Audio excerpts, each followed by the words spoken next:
Lee Summit is your destination for big city vibes and small town charm. Head to the downtown Lee Summit Farmers Market, where local meets fresh. Then grab a cup of coffee and discover a variety of shops and boutiques just around the corner. Continue the fun in downtown Lee Summit at a retro arcade bar. Discover your new beer at one of our 6 locally owned breweries. Cool off with some handcrafted cocktails at happy hour. End the night with live music and good company.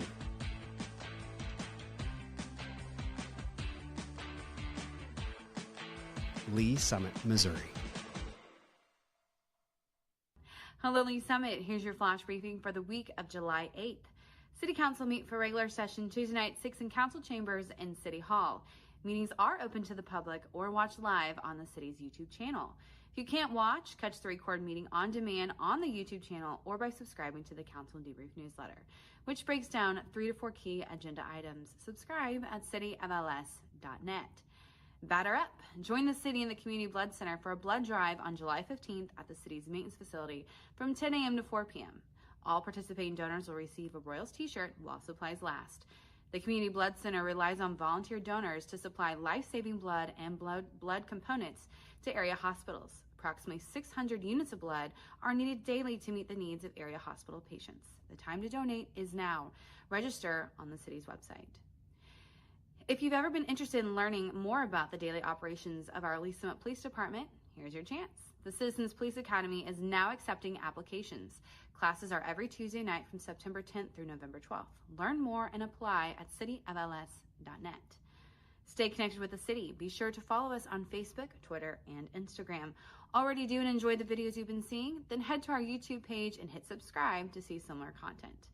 And Jamaican Jam is back. Enjoy the sounds of reggae and Caribbean charm July 12th at the Legacy Park Amphitheater. This event is free. Gates open at 6 p.m. and the show starts at 7 p.m. Thanks for listening and have a great week.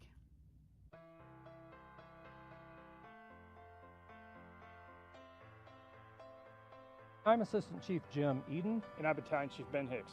And today we're at Lee Summit Fire Station 3. Fire Station 3 was part of the 2016 no tax increase general obligation bond for public safety initiatives.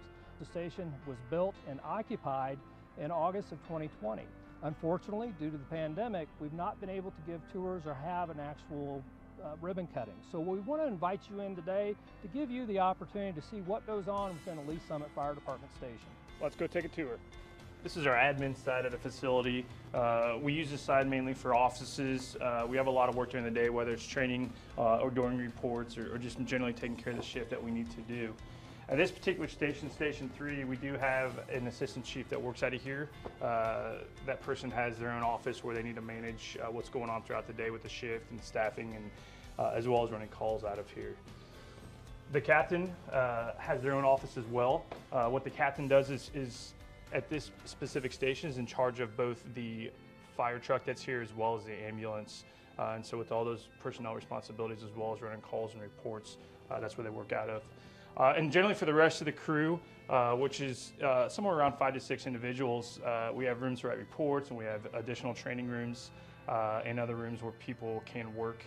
Walking into our living area, I think it's important to recognize that we work 48-hour shifts. So in the evenings, after 5 o'clock, after work is done, we may have the opportunity to catch a game or something else as long as we're not running calls. And this gives us the opportunity to do that. When we go into our kitchen, I think this gives you a great reason to know why we go to the grocery store. When you see fire trucks at the grocery store, what we're doing. Well, so for 2 days working for 48 hours, we buy all our meals at the grocery store, and then we come in here and cook. Just like you guys do at home. So everybody has their own fridge on each shift as well as their own pantry, and then we cook those meals here. Going into the sleeping side of things, we've got a couple different things that are significant. We have our own laundry room, which again is important when we're here for 48 hours. The opportunity to wash and clean our clothes and bedding is very important for hygiene. And walking into where our beds are, we keep the kind of sleeping quarters over on one side of the building. It gives us both easy access out to where our fire apparatus are, as well as kind of keeping it a little bit quieter for those people that have been up all night running calls. We have 11 bedrooms here at this station. And the reason we built it with so many bedrooms is we want to give ourselves as a city the opportunity to expand. So if we need to put another apparatus here or numerous other people working at this station, that's already in place as far as infrastructure goes, and we don't need to go back and try to make it bigger or better. And that's really important for us, especially because the old station was so small. Back out on the apparatus floor, we had doors facilitated as many places as possible, so that way when we're sleeping at night and a call comes out, we can make our way out fairly quickly to get out onto the truck if we need to and run a call.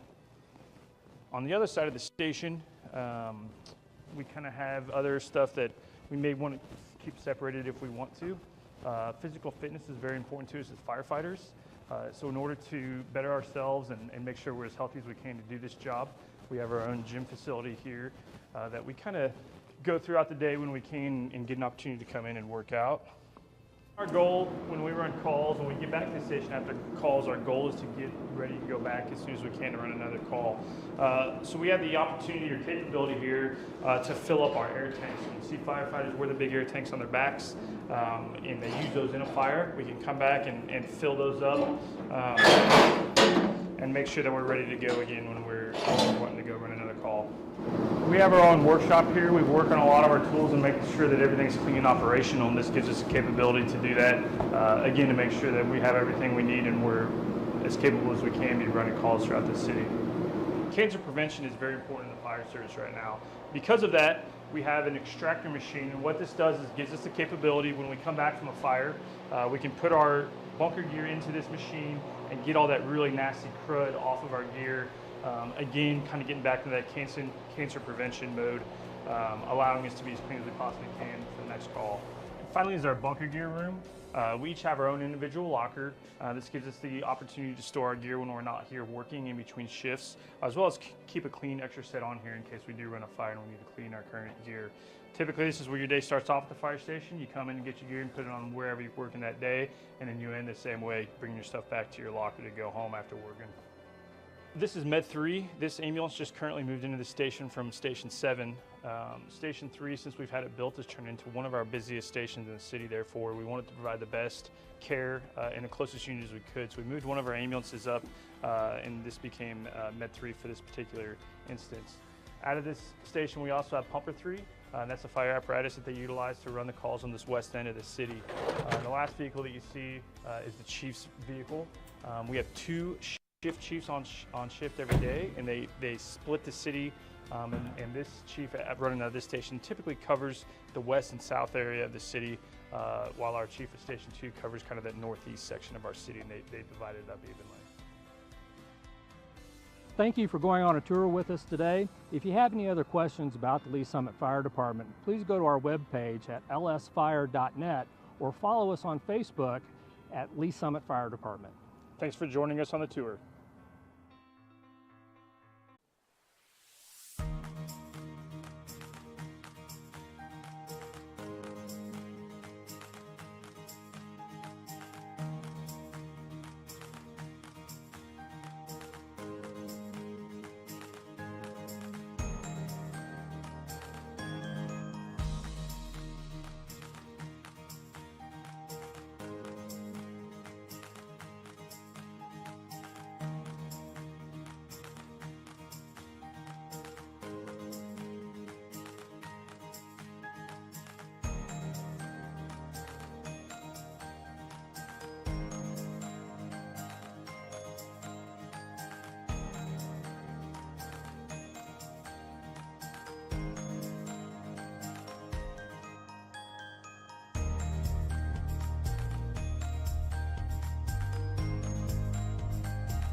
I really love living in our historic downtown.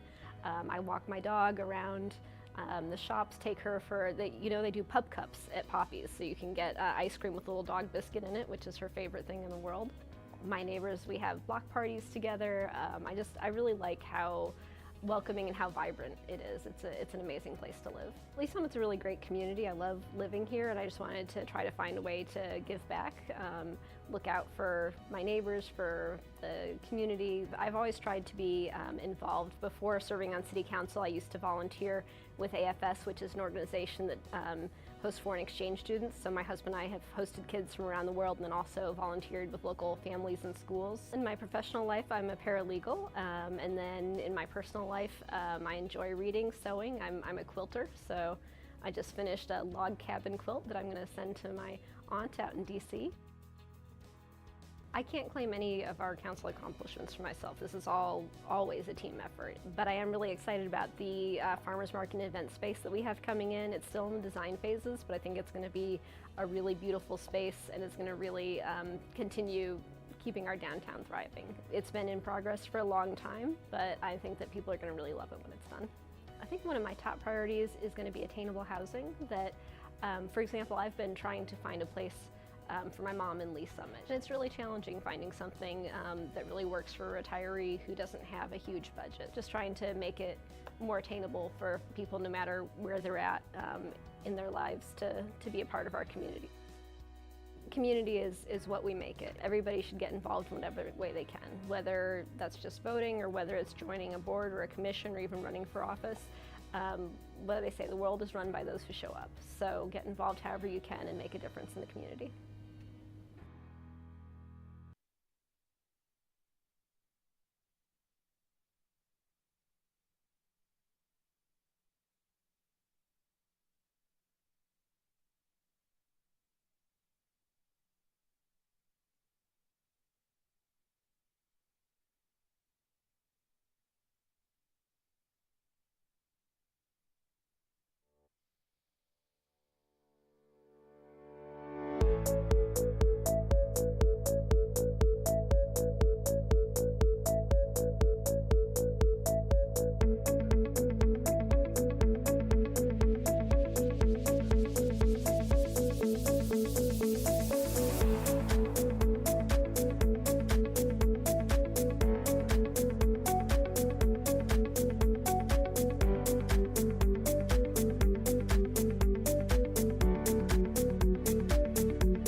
I'd like to call to order the Wednesday, July 10th, 2024 Community and Economic Development Committee meeting. Can I get a roll call, please? Chair Lovell, Here? Vice Chair Pryor, Here. Councilmember Pryor. I'm sorry, Councilmember Hodges, Here. Councilmember Rader, Present. Planning Commissioner Arth. Oh, isn't she supposed to be here? You all right? You go ahead? Okay, all right. All right, look for a motion to approve the agenda. Sure. I move to approve the agenda. Second. Can I get a roll call or vote, please? Councilmember Hodges, Councilmember Rader, Aye. Chair Lovell, Aye. Vice Chair Pryor. Aye. Do we have any public comments? Surprised more people don't show up to this. Yeah, start advertising it. I guess we'll just jump right into business. 5, item A, 2024-6351. Approval of the June 12, 2024 Community and Economic Development Action Letter. Look for a motion. Chair. I move to approve the June 12, 2024 Community and Economic Development Action Letter. Second. Can I have a vote, please?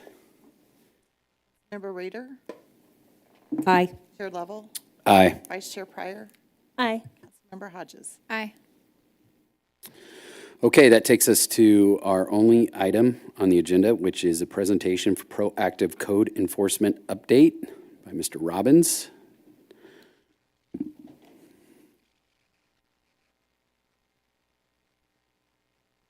Afternoon, I'm Steve Robbins, Assistant Director of Field Services. And before I get started, just if you guys have any questions along the way and you want to stop me, that's fine, or if you want to wait till the end, that's fine too, or both, however you want to do it. So first I'll just kind of get started with, have a little bit of recent history of what's been going on. 2020, the Strategic Plan Initiative, that's kind of how this came about to get this going. 2022, we developed the program with the CEDC, and the council also adopted it that year in 21. In 2022 was when we first started doing the proactive code enforcement. And also that year we hired neighborhood services manager, Jessica Asher. She couldn't be here today, but she's been doing a great job. In 2023, we worked kind of got together with Lee Summit LSPD for their SNAP program, which secured neighborhood and property. So we've been trying to work with them on that to try to get that going well, just working with them. And then in 2024, what we're working on now is to adopt the new IPMC code, International Property Maintenance Code. We're working on getting that adopted, and we're getting groups together, different groups throughout the city, and we're going to try to, go over it with them and then decide what we're going to adopt. We don't even have all the material yet, unfortunately. I think we got some of it for them, but anyway. And then also this year, we adopted the new temporary sign ordinance, which we're kind of excited about that because with the political season coming up, the way it's been changed, it seems to be a little more easy to understand, the amount of signs you can have in your yards. We're hoping that with the political season coming upon us, that's going to help everybody have a better understanding of how many signs you can have and make it easier for our neighborhood service officers to enforce those codes. So, does anybody have any questions so far? Okay. Current development from last time we were in here, 2023, last year, the neighborhood services website, we had updated that. That's been completed. In October of last year, we hired a new neighborhood service officer, Jill Pettigene. She's been doing a really good job. She's done just fantastic.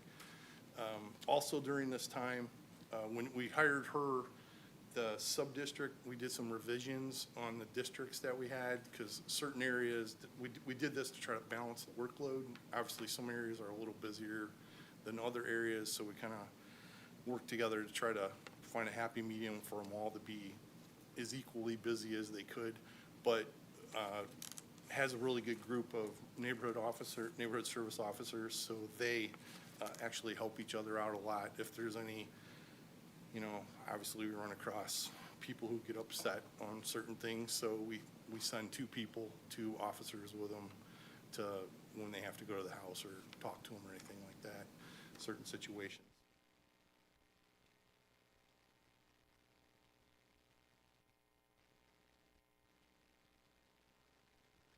Option. And then that kind of brings us today where we're bringing the update to you. So this is the kind of statistics, so to speak, of what happened over the course of last year. There were 352 violations that were found that we, as we were out, found. 79% of those were from the field, which would mean our neighborhood service officers found them. There's 21% of those were found by either people in development or it could be a public works person. Basically, staff within the city pointed it out to us. So I think that's a pretty good thing. We got everybody's kind of out looking to see what they can find. And sometimes it could be like a building inspector could be out looking at something and then they find a violation. And so then they send it over to the neighborhood services to collaborate with them to get it taken care of. Top 3 violations, it's probably not going to change a whole lot. Overgrown vegetation, rubbish and garbage, and inoperable vehicles. Those seem to be the top 3 pretty consistently. And then along the ways, we also found 61 business licenses that were either lapsed or they just didn't have one. And so, we got them to get one and we pursued that.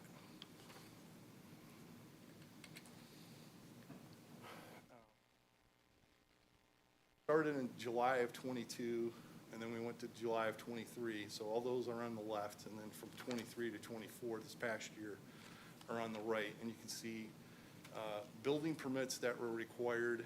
The first year we had 1. This year we had 7.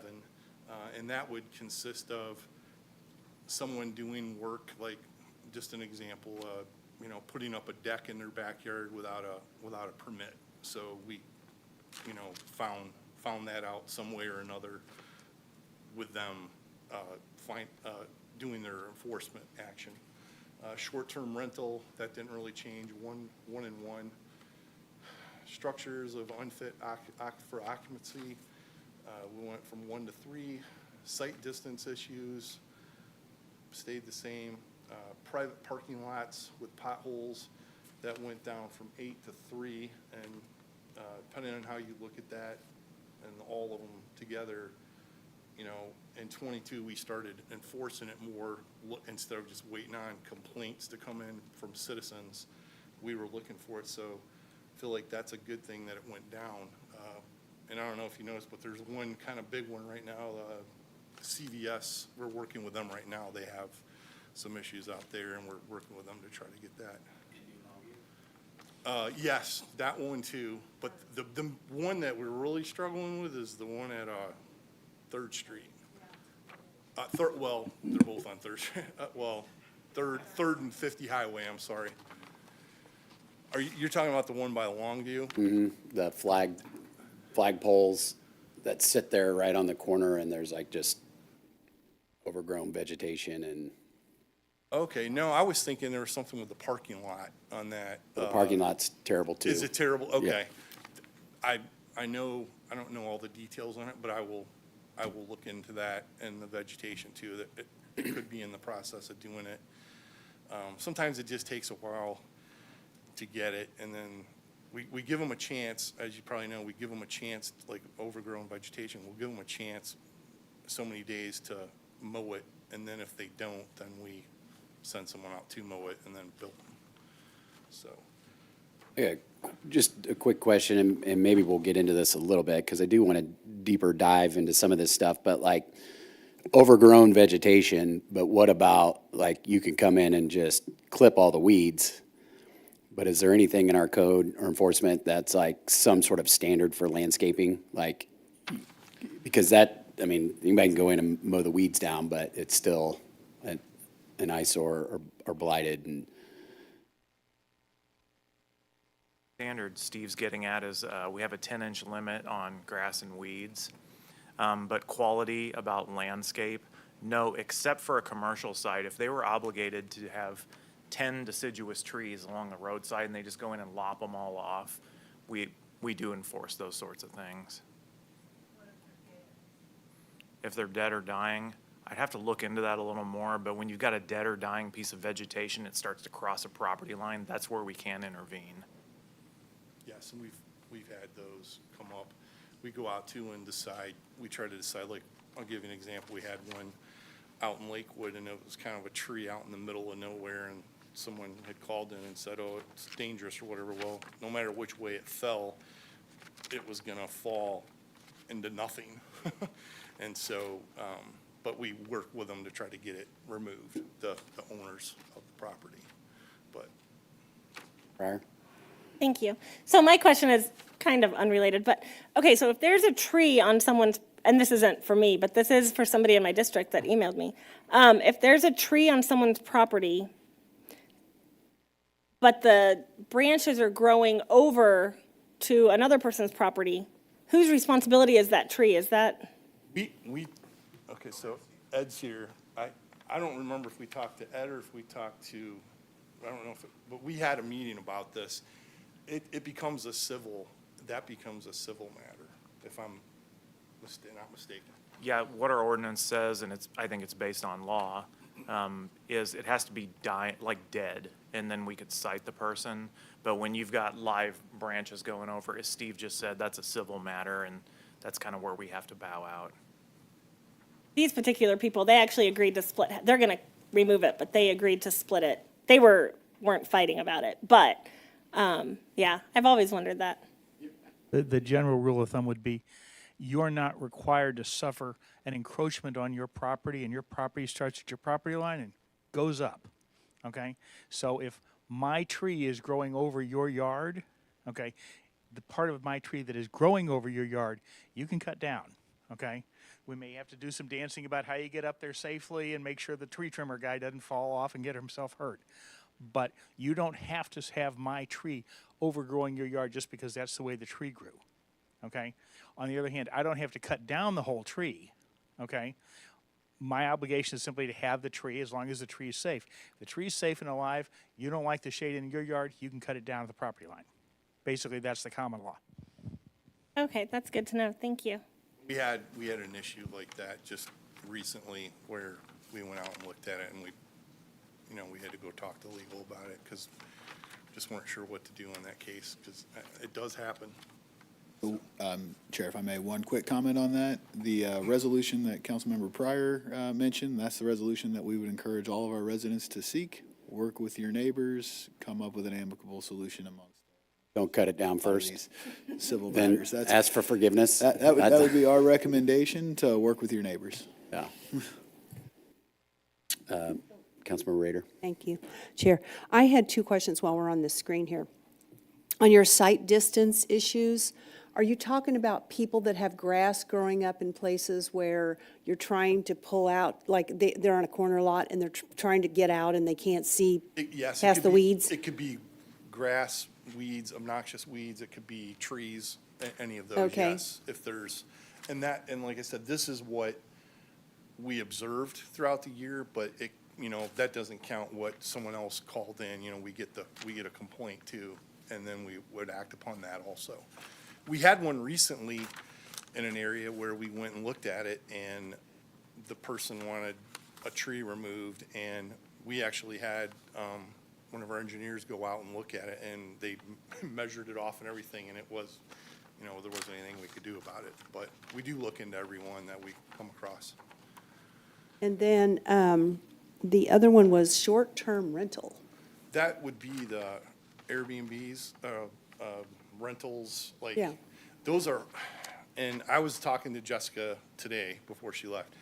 Those are very hard to come across, because if you get a complaint about it, or if you're suspicious of it, you really have to get on the website to find out, are they advertising? That's really the only way to prove it, but there's a limit on, I think they have to run it out for a minimum of 30 days, I believe is what she told me. And so anything under 30 days would be a violation of it. And then it has to be in commercial area. Are you, Refresh my memory on this one, because What Steve said is correct. Basically, what we're getting at here is if you're renting out a structure over 30 days, that becomes like a traditional, oh, I'm renting my house. If you're doing it under 30 days, now it becomes a short-term rental. And off the top of my head, I can't tell you how many of these we got throughout the year, like people calling on it. It's not as much as we thought was going to happen after we passed that ordinance. We do have a lot of these that are legitimate and legal, and they've got business licenses and things of that nature. okay, so we cannot rent under 30 days on a short-term rental. No, Is you that- can. That's Okay. yeah, sorry. Okay, I got That's it. the definition of a short-term rental. It's Right. under 30 days. Under 30 days, okay, because I was just like, I know we have several well, maybe not several, but there's a few downtown that Oh, yeah. are short-term rentals. But that's only complaints. So if people complain over the people that are in there that aren't acting as good neighbors, that type of thing, that's what we're talking about here. Yeah, I mean, I can tell you, I've seen a map from some of those websites, and there's enough occurring in the city that I don't think all of them are probably complained on. Yeah. Well, just to piggyback on that, like I just went to Airbnb and typed in Lee Summit, and there's a handful of them in there. So rather than someone complain, like, couldn't we mine this once a month or something? And then would it be reach out to know, it says, looks like you're renting a home in a short-term rental, like proactive code enforcement there? Or is it just based on a complaint or? well, this particular, we got one that we actually found on our own. Councilmember Lovell, that's something we could do. There's a couple ways we could go. There are so many of those services. There are third-party software solutions you can purchase, and then it'll go through and kind of strip mine all those websites and say, in Lee Summit, here's what's going on. We could make that a proactive item, and if that's the direction, we can definitely start moving that way on that particular violation. Well, I think it's probably worth a further conversation if we're trying to eliminate the short-term rentals, those Airbnbs, and we actually have a code against it. I mean, I don't. Why do you want to eradicate short-term rentals? Well, it's in our code. It's not allowed. It's allowed in a couple of circumstances. Primary places it's allowed is downtown, and then lots over 1 acre outside the downtown planning area. So it is allowed in You have a- downtown? Yeah. Right. Okay. I don't know that I have a strong position either way on it. If it's something that we've put in there and we wanted to mine it, seems like the easiest way to do would just be kind of scrape that data periodically and make sure there's nothing that's outside the ordinary or outside the code, or maybe we need to revisit that. And then I know that I'm sure we'll have a larger conversation when World Cup's coming here. You know, a lot of people are going to want that opportunity. And I don't know that I have a strong position either way. I could see the pluses and minuses to it, right? Right. Does anybody else have any questions or anything? So I've got a couple things here. So I think of, so it sounds to me like vegetation is really about height, right? So it doesn't have anything to do with like your landscaping or how it looks, right? Other than height. Are there any municipalities that, and now I'm going to talk residential right now, right? So like you could think of residential. You might have some HOAs that have certain requirements for landscaping and things, and that would probably be the best way to keep those things upkeep. But I think of like, there's a house I drive by on Longview Road, and I'm sure it's in multiple violations and has been for a long time, just right on that outside road there. So are you dependent upon neighbors calling to complain on that? Or like, do we drive around and see what kind of infractions are there, or? So when you say it's on Longview Road, is would it be acreage or is it just a regular resident? Because there's different. The residential home right by a daycare that sits, it's kind of an odd house that sits right there, right? And so looks like it's got a lot of different violations when I drive by it based on some of our codes and enforcements. And so I'm just trying to think of, just bigger picture here, like what we should be doing as citizens, or like what we proactively do in the code services to patrol those things and then send notices and like be a good neighbor, clean up your crap. Right. Well, definitely, I mean, I can get with you after and get the address and see if there's anything we have going on it currently.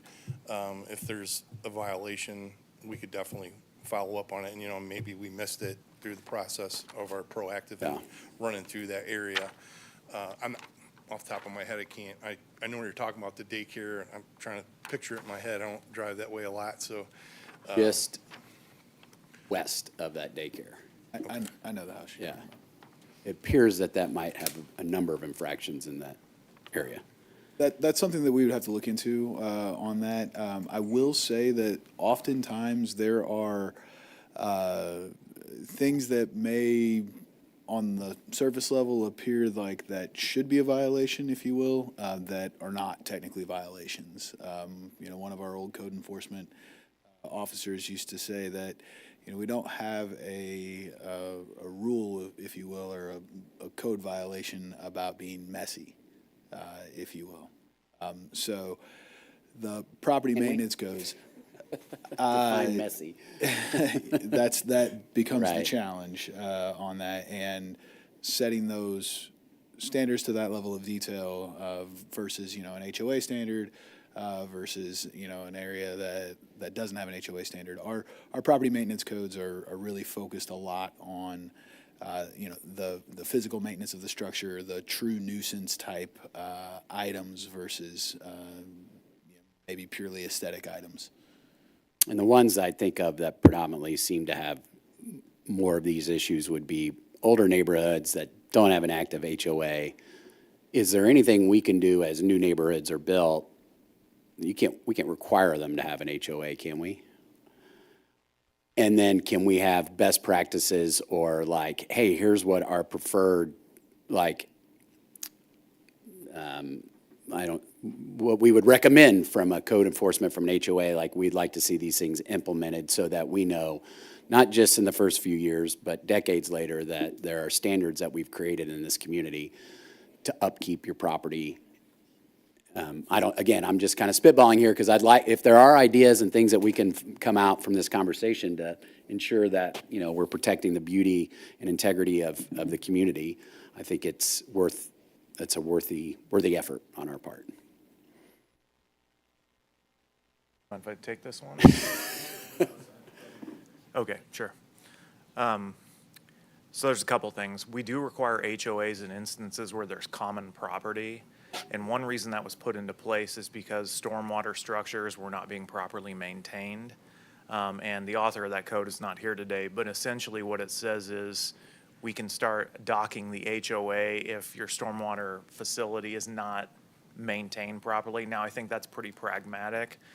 What I think you're getting into, and Ryan touched on this, I was going to say the exact same quote from that staff member.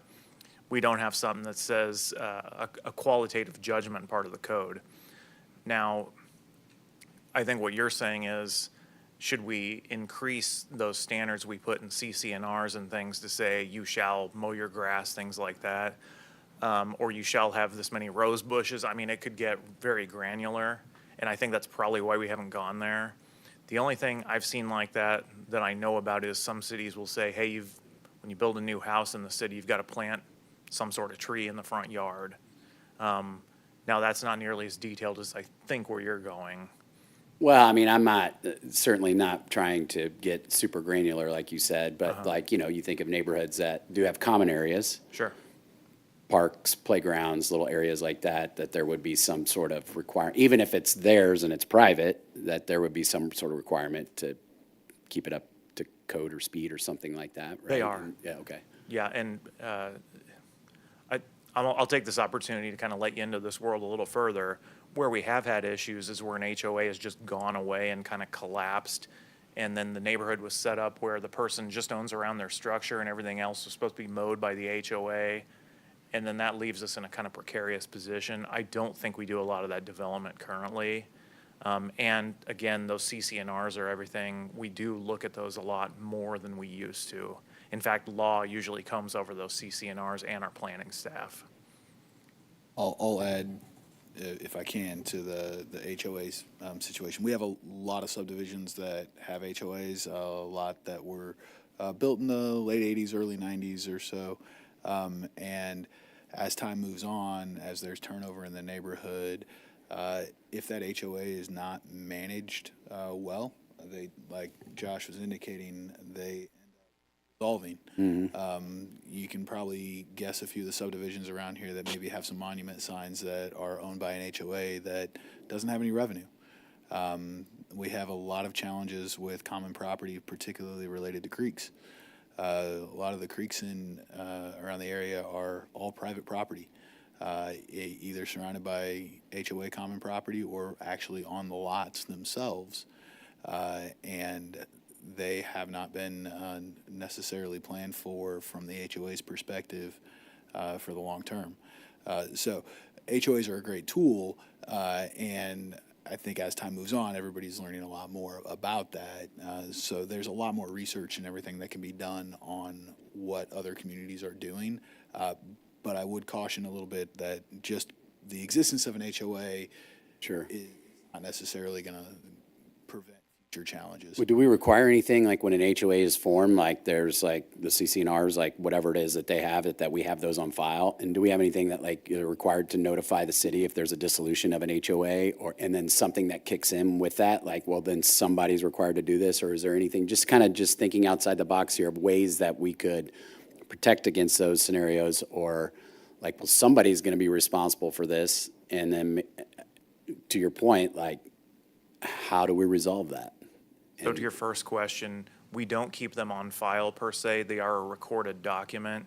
And I think one reason for that is your subdivision can get together and change those CCNRs at any time, and then we've got an outdated copy. It makes more sense to pull those directly from where they're recorded from so they're up to date.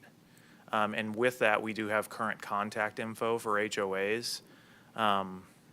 But as far as, hey, it dissolves and then a few things kick in, I'm off the top of my head, I'm not aware of a provision like that. Again, it might be interesting to see what other communities have done with something like that, because to your point, like if you've got, I mean, it's not, the city doesn't have anything to do, and creeks or park monument signs, things like that. Now, what do we do? Like, We have a stormwater utility, that's what we'll do. Yeah, so definitely things that we can look into that are challenging in several different locations, and I think maybe Mr. Rucker will help us out here a little bit. But it's very similar. Don't want the legal perspective. Well, it's very similar to when a business dissolves, for example. They kind of go away. They don't notify us. It's not on their checklist when their business closes that they need to notify the city that they no longer need an active business Like license. the Dunkin' Donuts on Douglas that is totally overgrown with weeds. Yeah, that's a different scenario. There's a property owner associated with that one, not necessarily a business license or an operating business, perhaps. But the only thing I would add is I would caution you. HOAs have two problems. One of which you touched on is if they go dormant, there's nothing you can do to step in. Okay. Second thing is, without too much law school, HOAs are a matter of contract. Okay, that is everybody who owns property in this 100-lot subdivision is part of that contract. They become part of that contract when they buy their property and take their deed. That's how they join the HOA. The problem with that becomes it takes, unless it's written correctly, and most of these aren't, it takes unanimous consent to change the contract. So one homeowner can say, no, I don't really want to change that. You all, as a democratic process, only need 51%, only need 5 out of 9 votes to change a code. You can't keep HOAs up when you're looking at this contract law problem because they're not flexible. So aside from that, they have the problems of they run out of money, they just ignore enforcing things. The kinds of detailed codes they have, you may want to adopt. That's your decision as elected officials. You can adopt those. City will enforce those through due process, through an open court process. HOAs are the fastest growing form of local government. They are also the least understood form of local government because all we ever do is read the horror stories about the horrible things they do. Nobody ever publishes a story going, HOA quietly cleaned up creek and maintained nice monument sign like they're supposed to, because that's not supposed to be news. But I just want to push back a little bit and ask you guys to be really careful about the idea that you can rely on HOAs to do this work. The work you're talking about makes sense and is desperately important to all the citizens. But as an example, let's say that subdivision A on one side of the street has an active HOA and works hard and they keep their stuff up. Subdivision B, for some reason, and we don't know why, has gone dormant on the other side of the street. And their monument sign is overgrown with vines and they're not keeping their drainage up, okay? You can't rely on them. Subdivision B's failure to do their job correctly as an HOA is now adversely impacting the people that live in A that are paying their dues and getting their stuff done. You as city government, you can do both. You're responsible for that. It's a matter of instructing us through the ordinances you pass what you want us to do, but we can get it done. But I'm just concerned that the idea of assuming the HOAs can get this done for you, I think is a little dangerous. Well, no, I think I like what you just suggested there. If there was a possibility that when we had a situation like that, be above the HOA, right? Yeah, And- your ordinance is covered. So that we everything in are the city. protected in situations like that, and we Right. don't have to depend on the HOA. Now, I don't know what you could do legally to a subdivision that has no HOA, other than every homeowner in there, but they're not all tied together, right? Like, I don't even know, other than we'd have to go in and do it, or fix it, or clean The it. International Property and Maintenance Code that you're going to eventually be asked to adopt, if I understood the presentation correctly, can tell those people what you want to do, and you can in fact have specific codes dealing with specific issues. In other words, the weeds don't have to be 10 inches, you can make it 4 inches, okay? We got rulers, we'll figure it out, okay? We'll take pictures of rulers stuck in the grass, and we'll take it to court, and we'll show the judges, see, the ruler shows that the grass is up to 8 inches.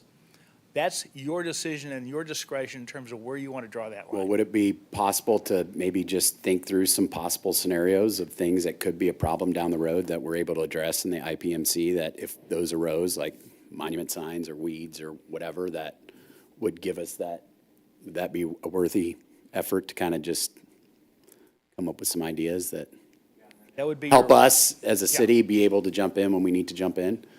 That would be your front line, do all the work people, and we'll provide what backseat driving they ask for. I love it. Did you, I know, Councilmember Rader, you had something? So while we're on the subject of deed restrictions or CC&Rs, I wanted to ask Josh or somebody, we can't, when a new development comes in, we can't require them, for instance, in their deed restrictions to not allow rentals. Is that true or not?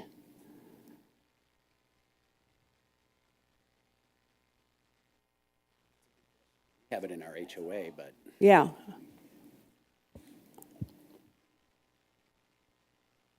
I'm sorry, you can't, there's a thing called conditional zoning. You can't do conditional zoning per se. In terms of that kind of requirement for a new development to say that there will be no short-term rentals in the property. Osage Beach, where I used to work, dealt with this all the time, because everybody at the beach wants to be able to do short-term rentals because that's the way we only get people to come down there. Here, your short-term rental problem's obviously very different, okay? I think you can put in restrictions for how you craft what you accept when the application's made for the development stuff. But honest to gosh, to be real honest, Councilman Rader, you're really deep into David's subject matter and not mine. Okay. No, I was actually talking, I think I was in actually general, talking, like- in general, you cannot have rentals in this. For And any I know rentals that at could be all? a state thing. Yeah, so like in our neighborhood, in our HOA, one of the requirements is like you can't be owned by like a LLC. You Right. have a certain amount of time and it's not meant to be rental, right? Could the city have something like, if you're coming in to do a neighborhood residential? I'm just saying, I'm saying as a new development, I'm not saying not retroactive. Not retroactive. I'm saying a new development comes in and in we say, we don't want any more people coming in, corporations coming in and buying our single-family homes, okay? Some cities are doing that.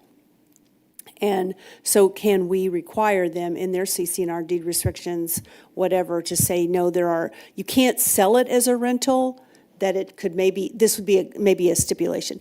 You couldn't sell it as a rental, maybe it could be rented later, but it couldn't be sold as rental property? Because I know Legacy Woods, you cannot buy a property as a rental.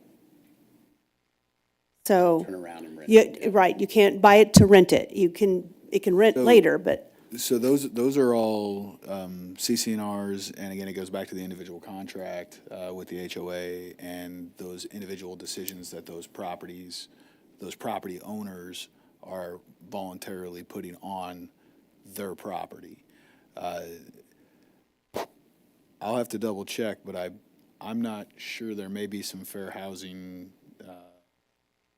items with specifically telling somebody on a citywide level that they're not allowed to have a rental. Right.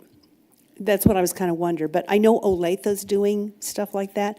I don't know exactly what they're doing. And I was just curious while we were on CCNRs and that kind of thing, if anybody knew. Off the top of my head, honest answer is I don't know. But we can find out, right? We could run it down for you. We can produce enough legalese that you'll get bored reading it before we're done. Okay, thank you. Thanks, Chair. Councilmember Pryor. Thank you. Well, you should probably go ahead. But I was wondering if you could elaborate a little bit on the storm drainage concerns. Like, what kind of concerns are they that are a violation? These are generally from like in a neighborhood where they have an HOA, well, not necessarily an HOA, but a detention basin or a retention basin, and where that's what we're kind of looking at right there. We send people through to look at those to see if they're clogged up, and then at the HOA at that, sometimes it's not far enough along in the development of the neighborhood that the developer could still be responsible for it, but then it could be the HOA. Like, I'll give you a good example. We got something going on right now, North Park Village up off Todd George and Scruggs. There's a situation going on there right now, and we've kind of bumped that back to the HOA that they're going to be responsible to clean it out. And we're sending out the notice right now. So what if there's not an HOA, but there are storm drainage concerns? Does that just go back on the city? If it's got to do with the actual storm box being clogged or something like that, that would go back to the city. Now, I don't know if you're talking about, like, we get calls all the time about, well, the water in the backyard's not draining right. That usually comes down to the homeowner, or it could be, if somebody's changed their drainage flow at the house next door. We've had a couple where they put a basketball court in. That becomes a civil matter also, unless it's in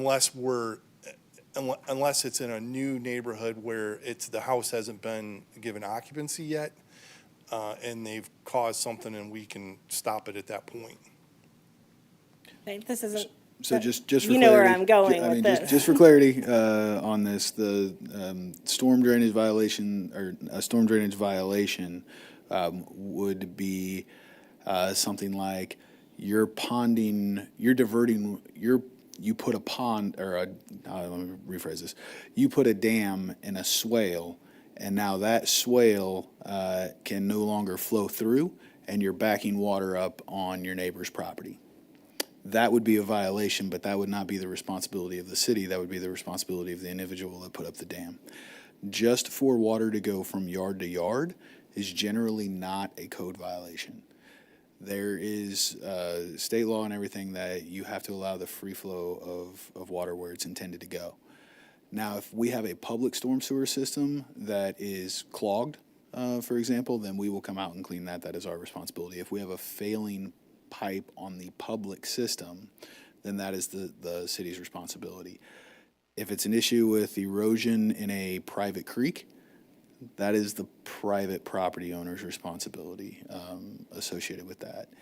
If somebody has a downspout, for example, and they are discharging that downspout right on the property line, that's a code violation.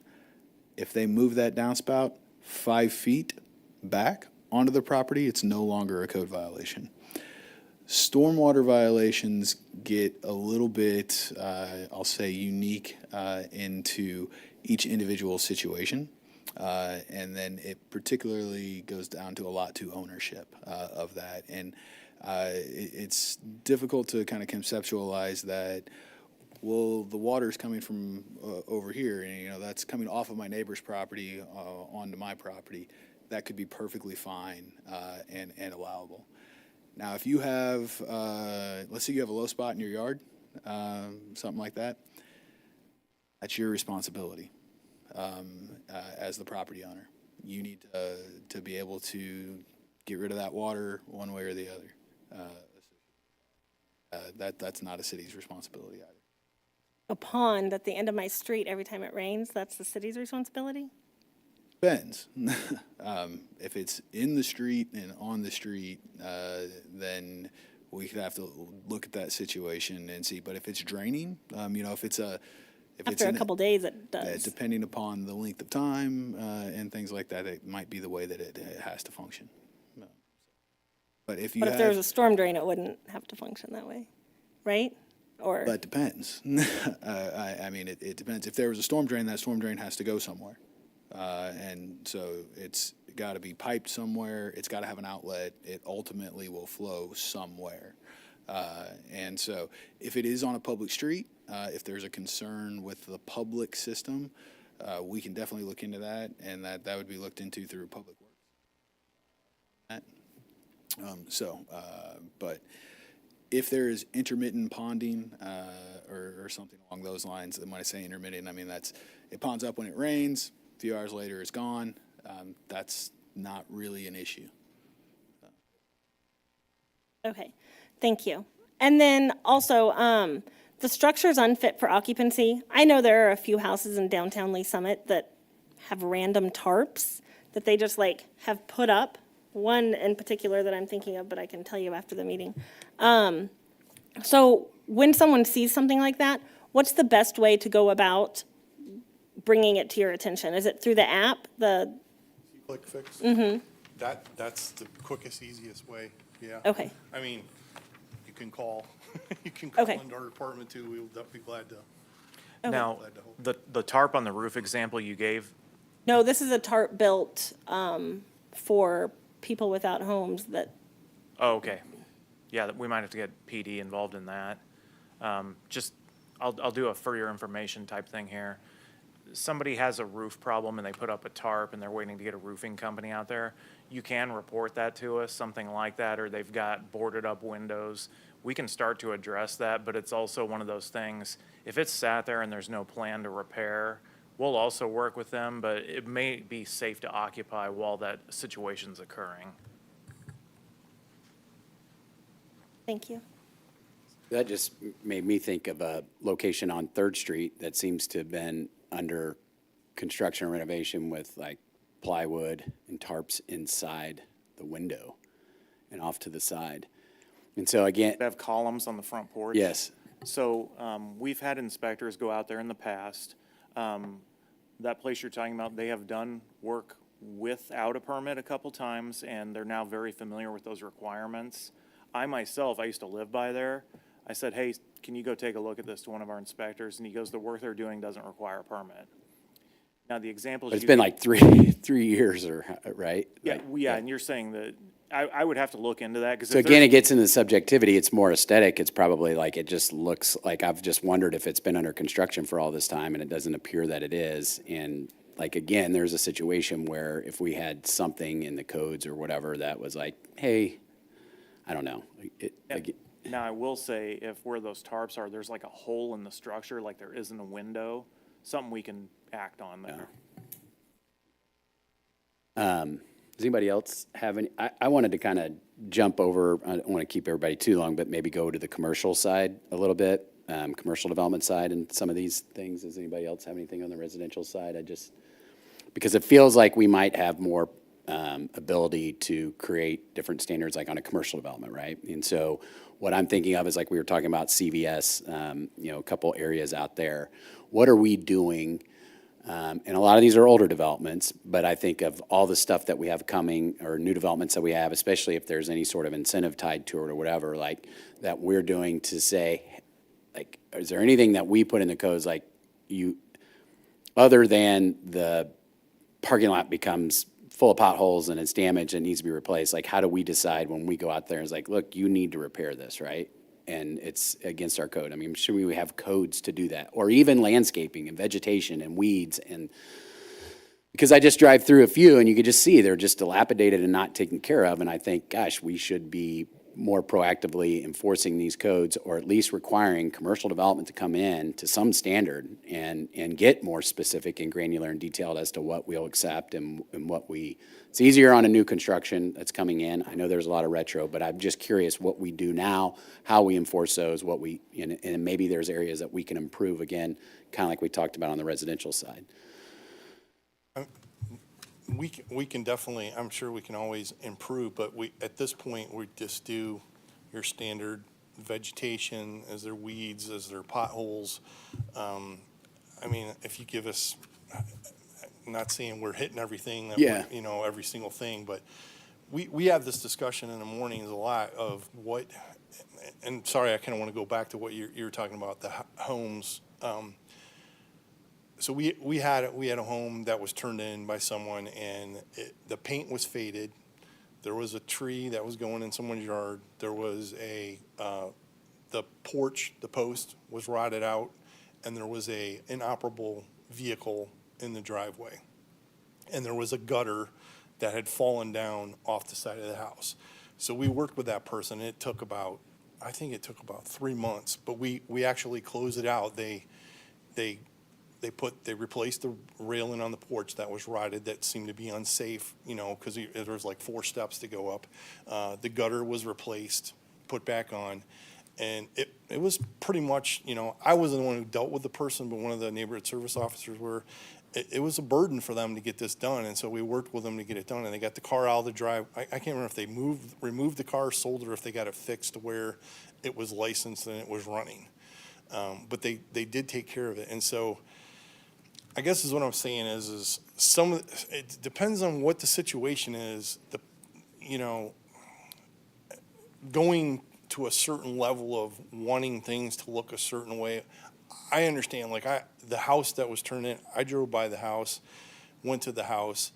It was, it wasn't the prettiest house on the block, no doubt. But that being said, this person that was living there, they were doing what they could do.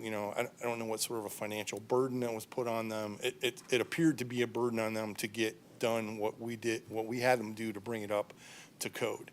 And so I guess I'm just saying, it's a fine line. There's a very fine line on that I know you're talking about a business, but I was just kind of going back to the residential areas. Yeah, I mean, like a commercial development that goes in, when they're building out their pro forma, I mean, there's like deferred maintenance and things that they should be accounting for that they do. I just always wondered is like, instead of leaving it up to them and letting it become run down and dilapidated, then someone coming in and buying it and then needing a CID to improve it, like why can we create codes to make them keep things up to date, similar to the state at what it's built at, no matter how many times it's sold or changes hands? Like, hey, you are required to upkeep this property. Again, I don't know. I mean, I'm sure we have some things in there.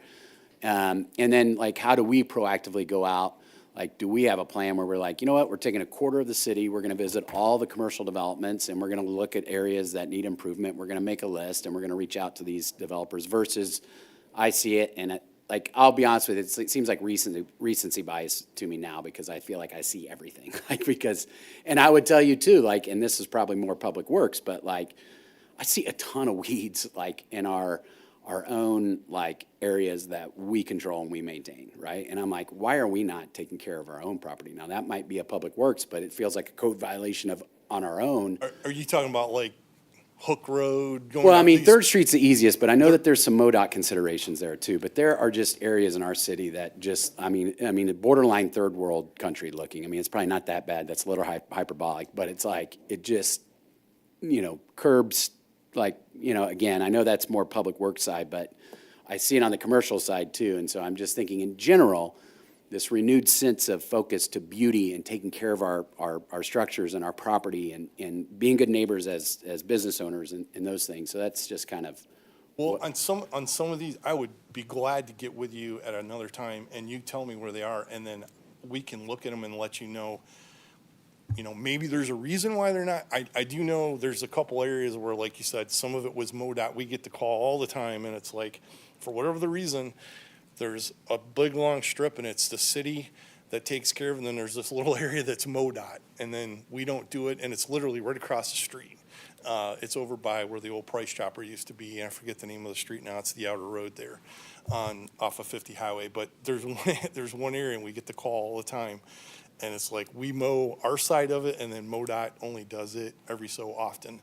You know, I'm not saying that covers everything, but, I know for Public Works, I used to work in Public Works, they used to mow a lot more than they do. Now they only do one pass down the road, and so certain parts of it don't look, you know, and I think that had to do with, you know, just having enough people to do the work. Yeah, so I'll jump in a little bit here on a few of those items. The level of maintenance, if you will, from the aesthetics side of things is directly a function of funding and prioritization of resources associated with different areas.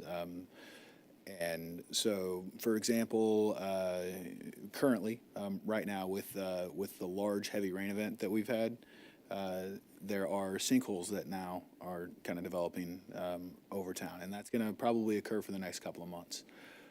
So in order to address those sinkholes, some of the right-of-way maintenance may have to be deferred because there's physically not enough people available and not enough dollars to contract out some of those items, potentially. It's in different areas. So we can definitely have a conversation about frequency of things, particularly like spraying of weeds and things like that within our right-of-way. I will say that we talk with MoDOT consistently about their efforts and are trying to work with them to increase that capability through those MoDOT areas. So it's definitely a concern and definitely something that we're trying to work towards improving on. And it's actually one of the reasons why with this budget we expanded with 2 operator positions to help with right-of-way maintenance overall. On the commercial construction side of things, and you mentioned taking a quarter of the city and going and doing inspections on all the commercial areas, if you will. It's not an excuse, but some of that comes down to resource allocation as well. We have 4 neighborhood services officers, and each one of those violation cases do take a amount of time and through the processing of those as well. Not an excuse, just a reality, I think, associated with the amount of resources that we're able to allocate towards some of these maintenance activities. Now, switching to the specific code side of things, with the International Property Maintenance Code, I think we need to explore a little bit further to get a better understanding of some of the items that are not being taken care of when you say upkeeping the building in particular, what ability we would have in there. Clear safety violations are really what the and based off of, and if something's dated, for example, but it's still functionally sound, there currently isn't a code violation with that, and something along the lines of requiring that they make something up here, and I don't know what the possibility of this is or anything, but say that we had a requirement that they have to repave and restripe their parking lot every 2 years. For example, have to repaint every 2 years. We can look in to see if there's anywhere around that, I'll say detailed, that prescriptive. Yeah, and I don't know if that On those years are accurate or whatever. It just seems to me like that would, like there's something there that. Yeah, there's a lot that we would need to unpack Yeah. on that to be able to, and I think these are a lot of things that we can definitely look into and further, but they're going to take some time in order to do the research. figuring out the right role of private side items. Well, and I think in our, from our previous meeting, some of the stuff that we're going to be doing as far as like design and materials and things like that, we'll be able, like, using better materials and things like that. I don't know, maybe there's opportunities for us to think about ways to improve all of that. That includes some of that. And then as far as like resources, and I mean, I get it. I just feel like, what is more important than, keeping our city beautiful? And like, when I hear we don't have the manpower or the money to remediate weeds or keep medians mowed or up to, like, we have a massive budget, like, it seems like that should be a priority, like something that we budget for every year, and we have a plan and a proactive way to keep our city beautiful. Even signs that I just see that are just down, they've been down for, again, this is probably more public works, and I'm not trying to rake on Mr. Park with him not being here, but I just, it's just something that I see on a daily basis, and I think we could do better, and we certainly have the resources to allocate towards it. We just have to figure out a way to make sure when we're going through the budget process that we're saying like, hey, what do we need to do to make sure these things are up, small, low-hanging fruit things. And then the other thing I was going to say is like with MoDOT, and again, this is getting back to Mr. Park probably, but I thought we were trying to work out something where we could take over some of the maintenance. Now they would have to allocate some of their dollars to us, which would be very difficult to do. But again, we have a big budget. Like, like I would like to see us figure out ways that we can take care of that and keep our city beautiful. And anyway, so I appreciate the presentation. Do you guys have any other questions or anything like that? I was just going to say that I had that conversation with Michael Parks on Park. He'll still love me. On Tuesday was it? Yeah, and then Ryan came in and commented on, they're working on that. They're working on it, and I'm excited about it because I've been harping about trash and mowing for a while, so we just need to stay on top of it. So if there's anything that, I'm sorry, just anything to take away from this after our conversation, you got like, this will come back to us, I assume? Like, is that, are we redoing the IPMC or like, are we like, Yeah. So I'll let Josh talk a little bit more about the code adoption process with the IPMC, but I will say that just a few things that I've heard loud and clear that we need to look into a little bit further is how prescriptive can we get with our codes overall. I mean, I think that's... There's a balance, right? We don't want to be over and like... Yeah, so I think figuring out how prescriptive and maybe what some of the, for lack of a better term, I'll say extremes are on two ends and provide a kind of a comparison of that range so we can maybe talk about striking that balance, on the balance of back before 1999, we had no property maintenance code. We didn't have a property maintenance code in 1999. And then in 2018, we adopted the International Property Maintenance Code with some local amendments. Might be stealing some of Josh's thunder here, but we're looking at updating the International Property Maintenance Code to the 2024 version as part of our regular code adoption cycle. And with that is our local amendments as well. So now is the right time to look at all of this as well. So how prescriptive can we be, and how can we ensure that we've got the right resources in order to keep the entire city beautiful? My big takeaways.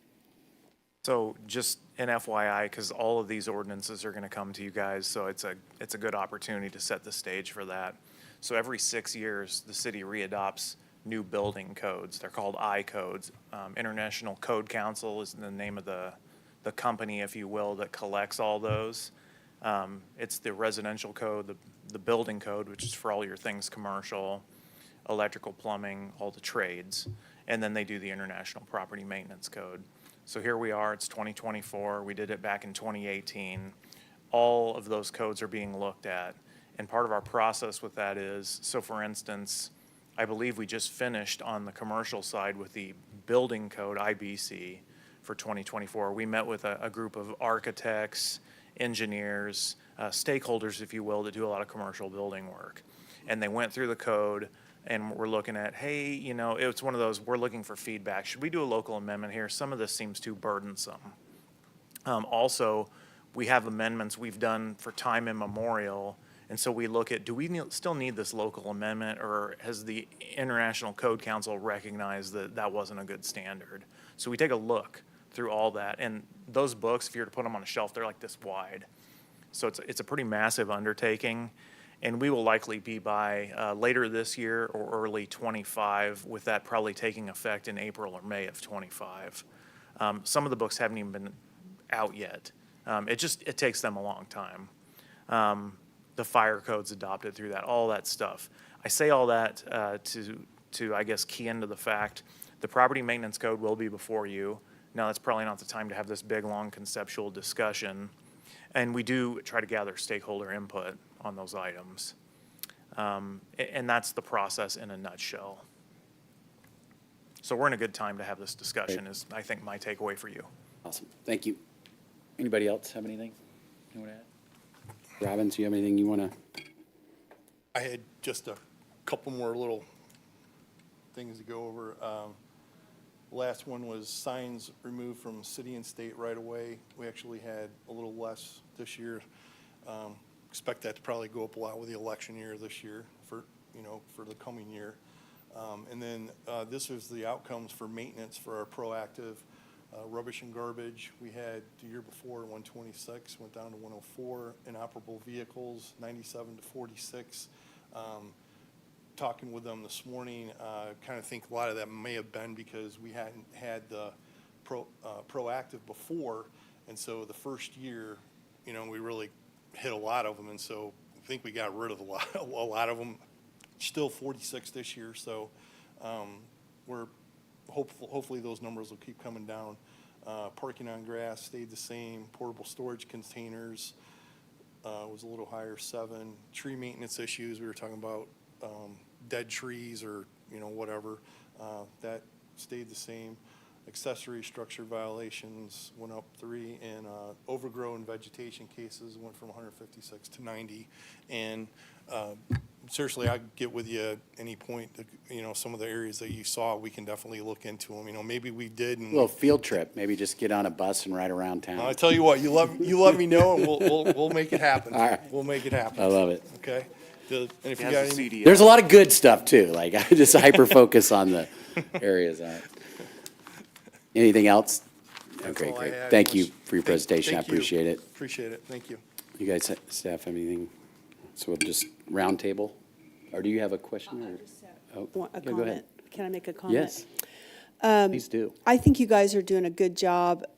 I would just say that piggybacking off kind of what Ryan was saying and Josh was saying about being prescriptive, I don't want to get too far-reaching in going in and I want this to be a beautiful city too, but I think that we should take care of the things that we take care of as a city and then help people. I like knowing that, people do get in trouble. People do have financial problems. Sometimes they can't paint. Sometimes they have vehicles. If it's something that's, it happens all the time, that's something different. But I just want to make sure that we don't, that in doing this, that we make sure that we're being cognizant of our citizens and their situations, and also not getting too deep into the grass or the weeds with over-regulating.